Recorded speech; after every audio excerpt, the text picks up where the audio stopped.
पूर्णा नदीकाठेवर बसलेल्या श्री पशुपतीनाथ गुप्त पंचलिंगेश्वर महादेव मंदिर यांचा पुनर्वसन होत आहे।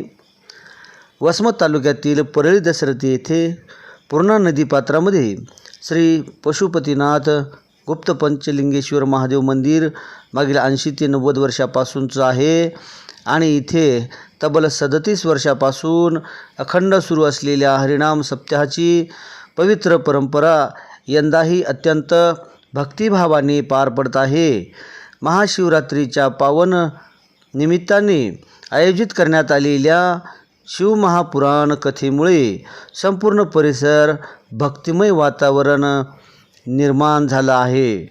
जोडपरळीतील पंचलिंग देवस्थान हे अत्यंत अनेक वर्षापासूनचं भक्तांच्या श्रद्धेचं, विश्वासाचे आणि आध्यात्मिक ऊर्जेचे केंद्र राहिले आहे। जवळपास 36-37 वर्षापासून अखंड हरिनाम सोहळा येथे अखंडित सुरू आहे।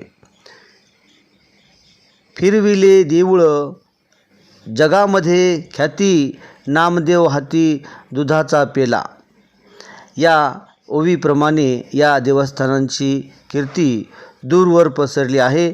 मात्र बंधारा प्रकल्पामुळे या पवित्र मंदिराचे स्थलांतरण करावे लागत आहे।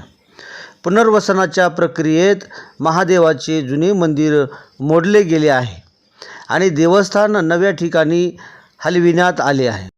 तरीही भक्तांचा उत्साह, श्रद्धा आणि परंपरेची अखंड ज्योत आजही तेवत आहे। परिस्थिती बदलली, जागा बदलली, पण भक्तीचा धागा तसूभरही सैल झाला नाही। आज महाशिवरात्रीच्या शुभदिनी भक्तांनी एक भावनिक विनंती केली आहे।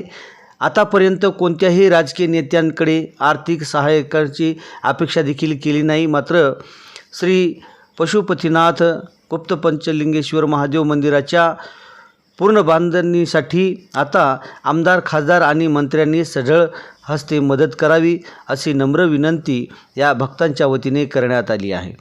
देवांचे भव्य आणि दिव्य घर पुन्हा उभारण्यासाठी लोकप्रतिनिधींनी पुढाकार घ्यावा अशी भक्तांची मनापासूनची अपेक्षा आहे।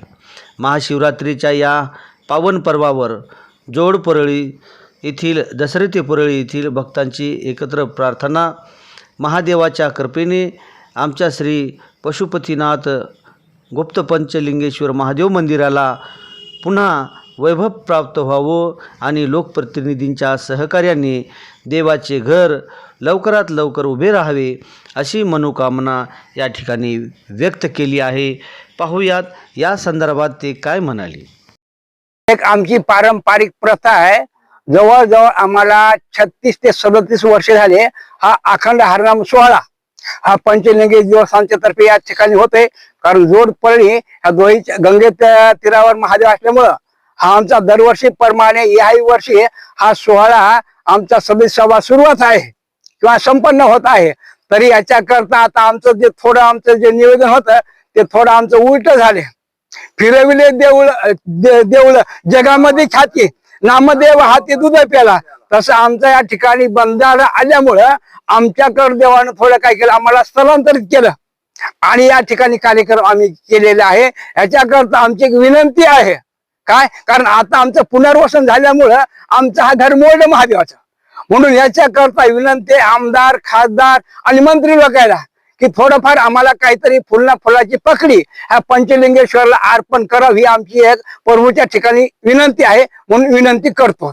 महाशिवरात्री निमित्त देवाकडे काय मागणी असणार आहे? देवाकडे काय नाही, भूतो न भविष्य सगळे सुखी राहो आणि सुखी राहिल्याच्या नंतर आम्हाला फक्त आशीर्वाद देण्याकरता आमदार, खासदारने यावं आणि आमच्यावर फुलाचा आणि ह्या देवाच्या घराचा हा एक असणारा म्हणजे उदाहरणार्थ जीर्ण उद्धार करण्यासाठी आम्हाला सहकार्य करावं ही आमची विनंती।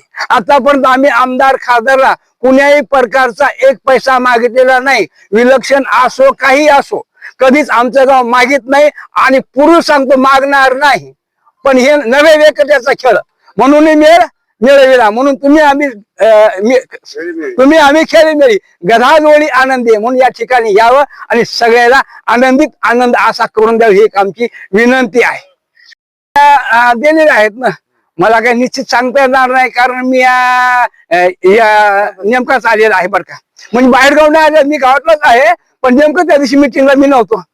आणि काय दिलेलं आहे आता हे यायला माहित असणार आहे, मला काही माहित नाही. परंतु आता एक तितक्यानं काय होत नाही, बरोबर आहे. मला सांगा, सगळं आता उचलून नाही या ठिकाणी, काय सिमेंट उचलून नाही, गजाळी उचलून नाही, रेती उचलून नाही, याच्याकरता सगळ्यांनी मिळून हे द्यावं काही ना काय आम्हाला, अशी एक आमची विनंती आहे तुम्हाला. लिंगेश्वर भगवान की जय. या जय. ठिकाणी आज महाशिवरात्री निमित्त या ठिकाणी परळी दसरथे या पंचलिंगेश्वर भगवानाचं ठाणं या नदीच्या पात्रामध्ये या ठिकाणी आज साक्षात या ठिकाणी भगवंत प्रत्येक जे भक्त असतील त्यांच्या दुःखासाठी धावून येणारं दैवत म्हणजे पंचलिंगेश्वर भगवान हे आहे. आणि या ठिकाणी या दळभद्री शासनानं 10-15 फूट आजूबाजूला हे या ठिकाणचा बंधारा घ्यायचा, तर या ठिकाणी साक्षात जर अतिक्रमणामध्ये कोणाचं घर आलं तर आपण म्हणतो बाबा त्याचा विचार करतो त्याच्या कुटुंबाचा, पण या ठिकाणी साक्षात देवाच्या त्या मंदिरावर हे कोकलँड फिरवलं आणि त्या ठिकाणी देवाचं त्या ठिकाणाहून या ठिकाणी स्थलांतर गावकऱ्यांच्या वतीनं या ठिकाणी करण्यात आलं. याच्यासाठी तरी त्यांनी या ठिकाणी मुलाचं सहकार्य करावं, नाहीतर त्यांना या ठिकाणी पुन्हा याचे हे पडसाद भोगावे लागतील भविष्यात. त्यांनी याच या महाशिवरात्री निमित्त अवलोकन करायला हवं या राजकीय नेत्यांनी, की बाबा जर कोणाच्या जर कुटुंबाचं घराचं जर कुठं अतिक्रमणामध्ये खेड्यामध्ये एखाद्या घर आलं तर आपण संपूर्ण विचार करतो, परंतु देवाला या ठिकाणी त्या ठिकाणी याच्यामध्ये ठेवलं, देवावरली छाया काढून घेतली आणि या ठिकाणी आपलं कार्य इथं कोट्यावधी रुपयाचं या ठिकाणी या बंधाऱ्याचं काम चालू आहे. तर त्यांनी याच्यात बंधारा जो आहे तो शेतकऱ्यांच्या देखील फायद्याचा आहे, परंतु हे जे मंदिर आहे ते पुरातन काळाचं आहे. यासाठी प्रशासनाकडून तुम्हाला काय मागणी? आम्हाला प्रशासनाकडून एवढीच मागणी आहे की प्रत्येक भक्ताच्या दुःखात धावून जाणारं हे दैवत आहे आणि या ठिकाणी चांगल्या प्रकारचे एक चांगलं सभागृह या ठिकाणी व्हावं. त्यांनी या ठिकाणी या मंदिराचं काम पूर्ण करून द्यावं. या ठिकाणी गावकऱ्यावर त्यानं हे पूर्ण लादलं. अगोदर सांगितलं आम्हाला लागू द्या 80 लाख लागू द्या, 1 कोटी लागू द्या, 2 कोटी लागू द्या, नुसते याच्या तोंडातूनच कोट्या निघाल्या. या ठिकाणी संपूर्ण गावकऱ्यांना या ठिकाणी झगडावं लागत आहे.